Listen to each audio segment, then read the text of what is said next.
नमस्कार, आपके साथ मैं हूं ऋतिक सविता। स्वागत है आपका एसपीएन 9 न्यूज के इस खास प्रोग्राम में। और खास प्रोग्राम की शुरुआत करेंगे हम मध्य प्रदेश के चुनाव को लेकर। जिस तरीके से कल मैंने आपको बताया था कि कांग्रेस पूरी कोशिश कर रही है कि सिंधिया उनके पास पहुंच जाए। सिंधिया की कमी कहीं ना कहीं कांग्रेस पार्टी को महसूस हो रही, क्योंकि 3 राज्य के चुनाव है 2023 में। उसमें छत्तीसगढ़, राजस्थान और मध्य प्रदेश शामिल है। और आपने देखा कि राजस्थान में भी जो कांग्रेस सरकार है, मध्य प्रदेश में कांग्रेस ने अपनी सरकार बनाई थी, और छत्तीसगढ़ में तो आपको पता ही है। तो मैं आपको ये कह रहा हूं साफ तौर पर कि जिस तरीके से सिंधिया बागी हुए थे विधायकों के साथ, अब कहीं ना कहीं खड़गे को ये महसूस हो गया है कि सिंधिया हमारी बहुत जरूरत है। अगर सिंधिया हमारे पास नहीं आए तो मध्य प्रदेश का चुनाव निकल सकता है। और जिस तरीके से आपने देखा कि सिंधिया ने कहा था कि भारत जोड़ो यात्रा का और राहुल गांधी का बहुत बहुत स्वागत है, तो आप समझ सकते हैं ये इशारा था। जिस तरीके से तमाम बीजेपी के नेता, भारतीय जनता पार्टी के नेता ये कह रहे थे कि भारत जोड़ो यात्रा क्यों कर रहे हैं, पार्टी जोड़ो यात्रा करना चाहिए, कांग्रेस जोड़ो यात्रा करना चाहिए।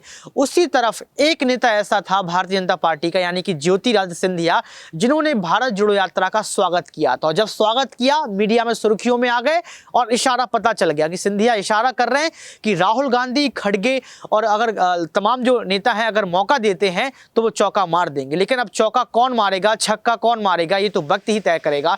लेकिन सवाल यहाँ पर ये उठता है कि सिंधिया अगर वापसी करते हैं तो क्या विधायक भी वापसी करेंगे? हमारे साथ इसी मुद्दों पर बात करने के लिए मौजूद हैं राहुल। बहुत बहुत स्वागत है सर आपका। जी धन्यवाद। देखिए, पहला सवाल सर यही उठता है कि सिंधिया जिस तरीके से इशारा कर रहे थे मध्य प्रदेश के अंदर कि भारत जोड़ो यात्रा और राहुल गांधी का स्वागत है, इसका मतलब यही हुआ कि इशारा ये है कि हम पार्टी में आने के लिए तैयार हैं, आप इशारा कीजिए, हम आ जाएंगे।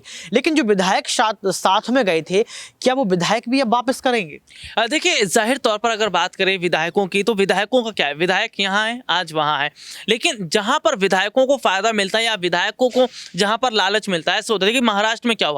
महाराष्ट्र में एकनाथ शिंदे अपने साथ विधायकों को लेकर, क्यों? क्योंकि लालच दिखाया कि भाई बीजेपी में जाएंगे, ये पद मिलेगा, वो पद मिलेगा, पैसे मिलेंगे। और बीजेपी क्या करती है भाई, पैसा के दम पर विधायकों को खरीद लेती है। तो विधायक जो है वो एक जगह टिक पाना बहुत मुश्किल नजर आता है। जहां लालच या फायदा दिखता है वहां भागते हैं। तो अगर विधायक साथ में नहीं आए और सिंधिया अकेले साथ आते हैं तो क्या सरकार बनेगी कांग्रेस में?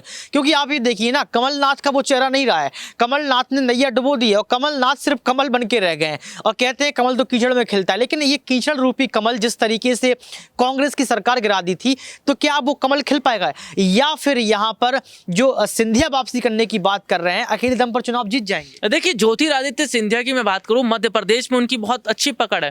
कांग्रेस में थे तब भी पकड़ है, आज भाजपा में है तब भी पकड़ है। जनता पहले भी सपोर्ट कर रही थी, आज भी सपोर्ट कर रही है। ये इसलिए मैं कह रहा हूं क्योंकि अभी हाल ही में बीजेपी के एक बड़े नेता कैलाश विजयवर्गीय, उनका नाम है, जिनकी भागीदारी पश्चिम बंगाल विधानसभा चुनाव में भी रही है। उन्होंने क्या कहा? उन्होंने कहा कि सिंधिया के चेहरे पर अगर ये चुनाव लड़ा जाता तो कोई दिक्कत वाली बात नहीं है। क्यों? क्योंकि शिवराज की छवि अच्छी नहीं है। आपके टाइम पे आंगनबाड़ी का घोटाला हो गया। इसके अलावा हम देख रहे हैं कि कोरोना के वक्त में आप सरकार नहीं संभाल पाए, कोरोना के वक्त में आप जनता को नहीं संभाल पाए। तो ये परिस्थितियां आज हमें देखने को मिल रही है। और जाहिर तौर पर मुझे ऐसा लग रहा है कि जो हालात अभी हैं वो ये है कि सिंधिया जैसे नेता अगर विधायकों को लेकर कांग्रेस में चले जाएंगे तो वह बहुत अच्छी बात रहेगी। देखिए, सिंधिया की एक अच्छी बात यह है कि वो जहां जाते विधायक उनके साथ जाते, तो विधायकों की पूरी तादाद सिंधिया के साथ रही है। ये गवाह रहा है, इतिहास रहा है। तो ऐसे में माना जा रहा है कि अगर सिंधिया को लगता है कि कांग्रेस में दोबारा वापसी करके फायदा मिलेगा या वापसी के संकेत है, तो जरूर हो सकता है इस तरह। देखिए, जिस तरीके से राहुल ने सिंधिया को लेकर टिप्पणी की है, एक बहुत बड़ी टिप्पणी, वो मायने रखती है। लेकिन सवाल खत्म नहीं होते, सवाल की झड़ी लगी हुई है। क्यों?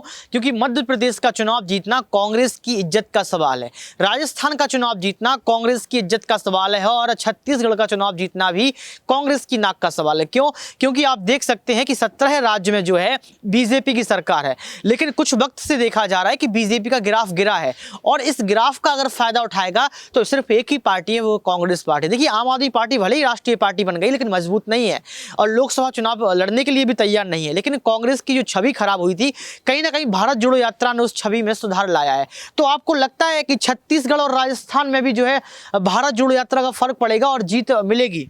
वाकई देखिए, सीधे तौर पर मैं बात करूं छत्तीसगढ़ और राजस्थान की, देखिए अगले साल 3 राज्यों में चुनाव है, राजस्थान, मध्य प्रदेश और छत्तीसगढ़। ये तीनों राज्य कांग्रेस पार्टी के लिए अहमियत रखते हैं, बीजेपी के लिए मायने रखते हैं। और जाहिर तौर पर अगर हम देख रहे हैं अभी, तो वाकई जिस तरह के हालात बने वो कहीं ना कहीं ये साफ तौर पर बता रहे हैं कि अगले साल का चुनाव बहुत ज़्यादा कांग्रेस के लिए इसलिए मायने रखता है क्योंकि आपने इस साल क्या किया, हिमाचल में सरकार बना ली, कांग्रेस का ग्राफ गुजरात में गिर गया, दिल्ली में गिर गया। तो ये जो ग्राफ गिरा, इसको राजस्थान, मध्य प्रदेश, छत्तीसगढ़, यहाँ पर आपको उठाना पड़ेगा।